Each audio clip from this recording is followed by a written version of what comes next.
Hi everyone! Good morning! I'm back. This is Sam Brusas and welcome back to my YouTube channel.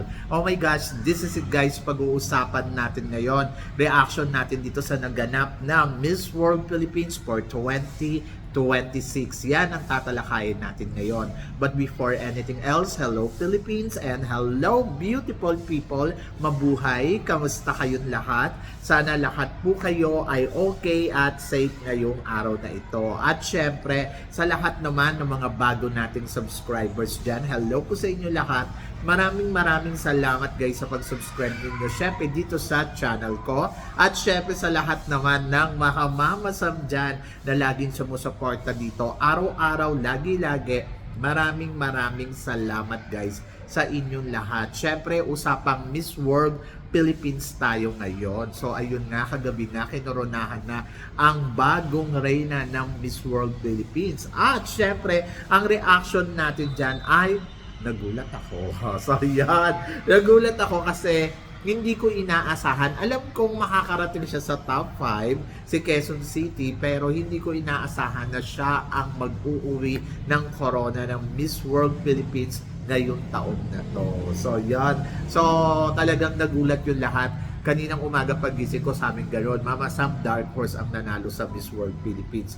Sabi ko, expected ko na yan. Kasi nga, bago ako matulog kagabi, yung doon pa lang sa Beauty with the Purpose Award na siya ang tinanghal, sabi ko, in fairness naman sa kanya, dapat siya ang maging Miss World Philippines. Kumbaga parang nagkaroon na kagad ako ng hit sa sarili ko na parang feeling ko, okay, ito ang mananalo kung magiging patas yung labanan. Kasi nga, Beauty with the Purpose ang hinahanap natin. And I think yung advocacy niya ay talagang ginawa niya noon pa. Di ba? Hindi yung parang kasali lang kasi sa Miss World Philippines kaya may gagawin siyang advocacy. No, talagang sincere yung kanyang advocacy na talagang masasabi mo, itong girl na to, beauty with the purpose. So, yon.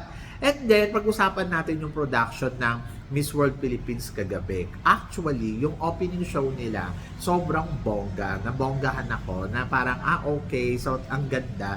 Lalo na siguro kung madami talagang candidates. So, sabi ko, magiging bongga to. And then, gusto ko yung music na ginamit nila. Syempre, yung golden. In fairness, kasi parang yung music na yon, parang yun sa mga babae na alam mo yun, na parang ayan, lumalaban. At in fairness ang ganda ng pagka-remix ng golden nila. And then, maganda din yung nabigyan ng spotlight si Krishna bilang Miss World Philippines 2025. Gusto ko din yung eksena ng mga babae talaga, yung energy nila.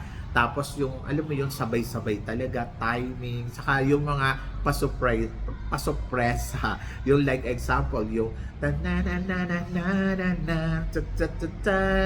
ayun, natuwa ako doon.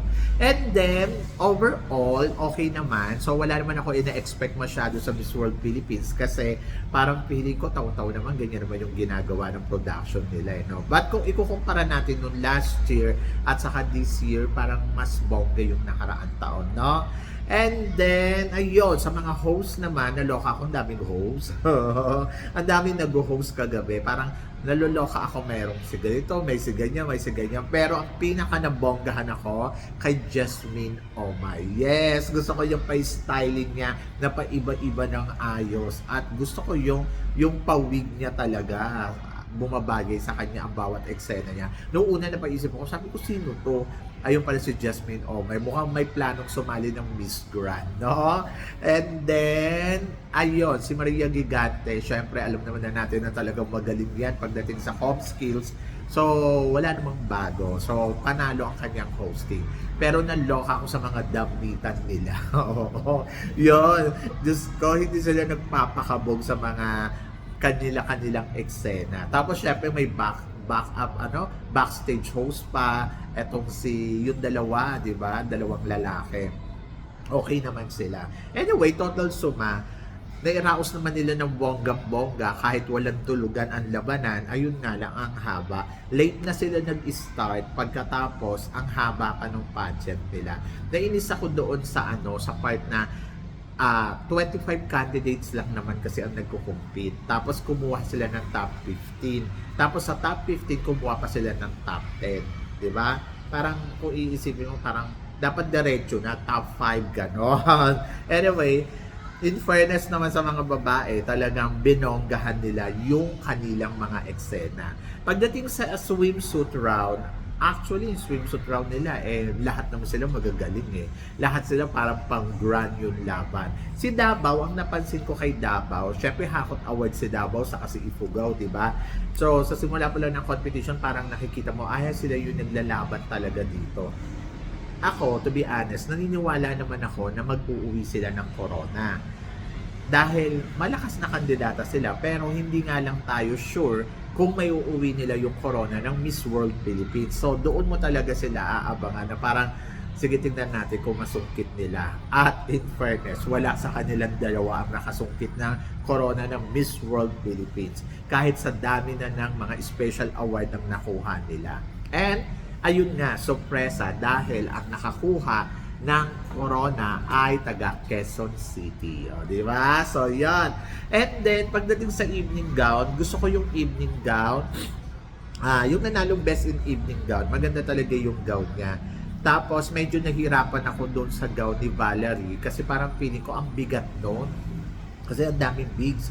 Pero, ang ganda ng details na gawa ni Ryan. Tapos yung nagpalit pa si Valerie, ang ganda din nung sinuot niya. Sabi ko nga sana sinuot niya na lang yung purple, total ganun din naman. Kasi kahit anong piliin niya doon, parehas papasok sa si Valerie sa final, sa dulo ng competition. Kasi maganda naman yung execution niya. No, yon.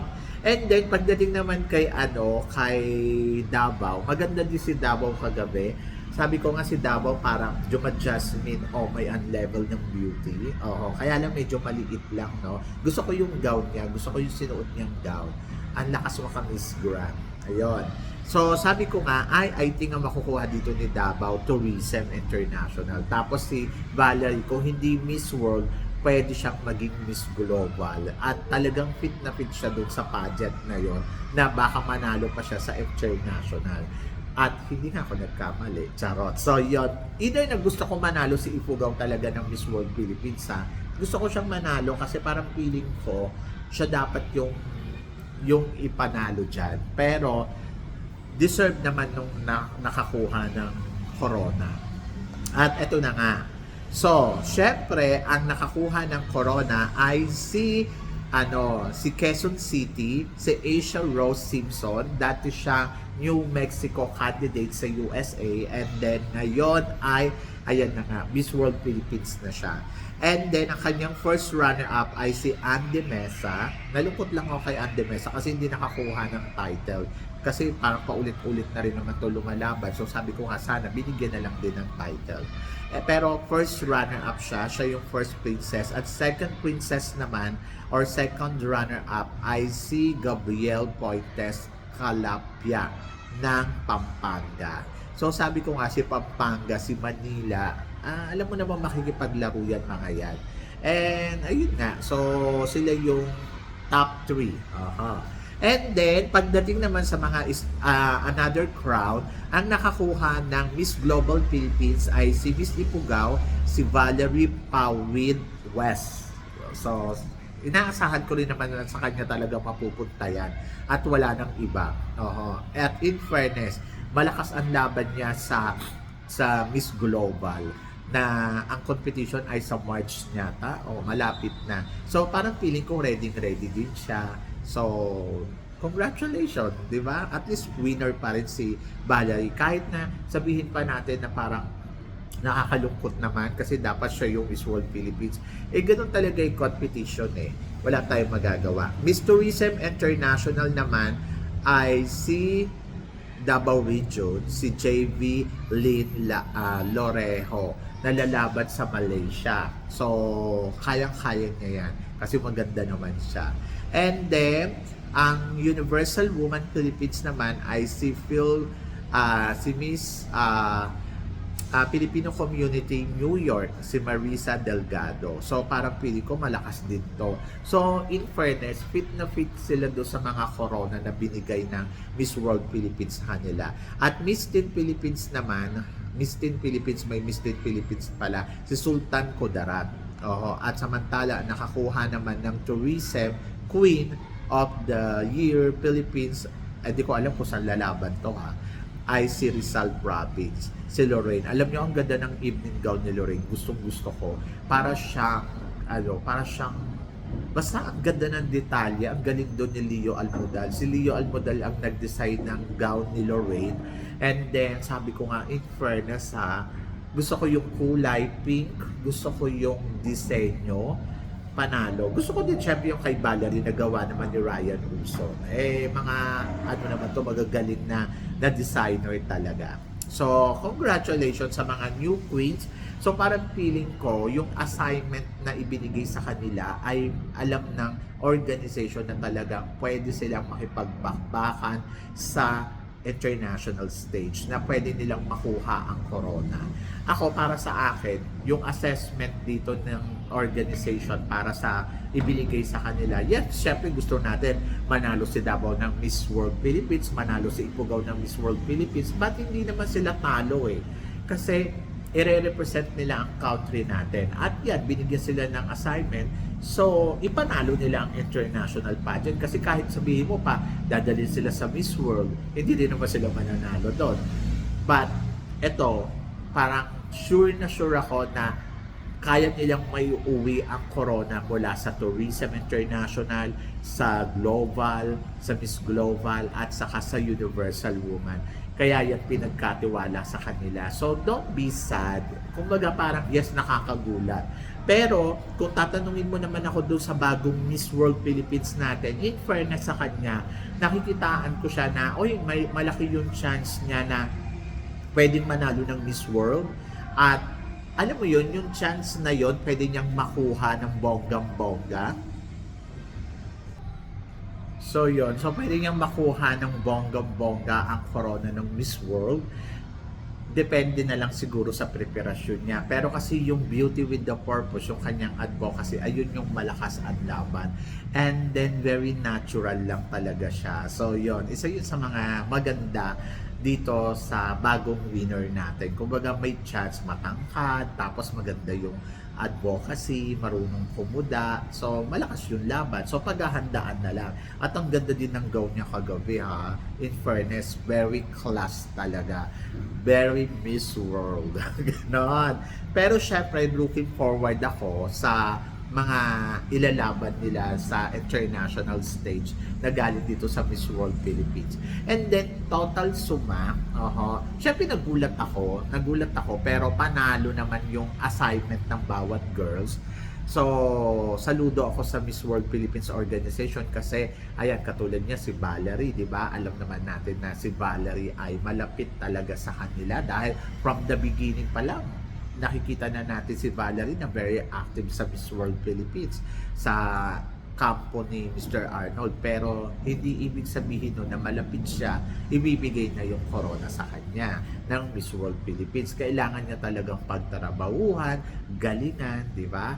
And then ganun din si Davao, kahit alam natin na malakas siya sa tao, pero hindi pa rin siya ang pinili kasi depende talaga sa performance nila kagabi. At kung sino yung nakikita nila na dapat gawing Miss World, ayun yung pinili nila. In fairness naman, alam ko yung ibang tao nagre-react ng todo-todo na parang, bakit ganun? Ayan ang nanalo, hindi naman nang kilala. Pero guys, kasi may tiwala ako doon sa organization na ibinigay yan dyan sa mga winners na yan, yung mga posisyon ng title, dahil naniniwala siya na ayun yung fit para sa mga candidates na to. So yan, and congratulations sa lahat ng winners na nakapag-uwi ng corona kagabi dito sa Miss World Philippines. And then, doon naman kay Valerie na sinasabi nila pumalpak daw kasi sa Q&A. I think hindi naman yun pumalpak kasi doon sa tanong sa kanya, opinion niya yung hinihingi. Sa lahat ng kandidata opinion nila ang hinihingi sa Q&A. So, walang maling sagot. Kung ano yung sinagot nila, ayun yung paraan na alam nila, ayun yung opinion nila doon sa tinatanong sa kanila at dapat nating respetuhin. Kasi doon sa mga tanungan kagabi, wala namang perfect na answer talaga, na pattern na parang sasabihin mo, ay dapat ganito ang sinagot mo. Maaaring yan yung opinion mo doon sa tanong, pero yun yung opinion niya doon sa tanong. Kumbaga, respetuhin natin kung ano yung kung ano yung opinion na ibinigay ng kandidata doon sa tanong sa kanila.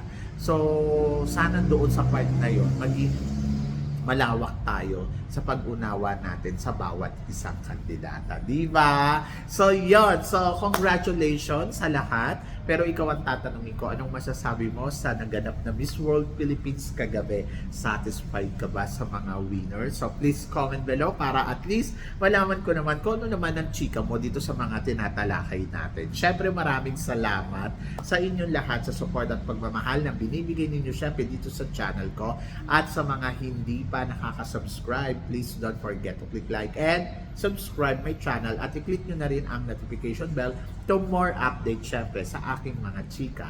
Sabi nga ganon, always keep smiling and laban lang. So guys, hanggang dito na lang. Hanggang sa muli nating chikahan. See you tomorrow. Thank you guys.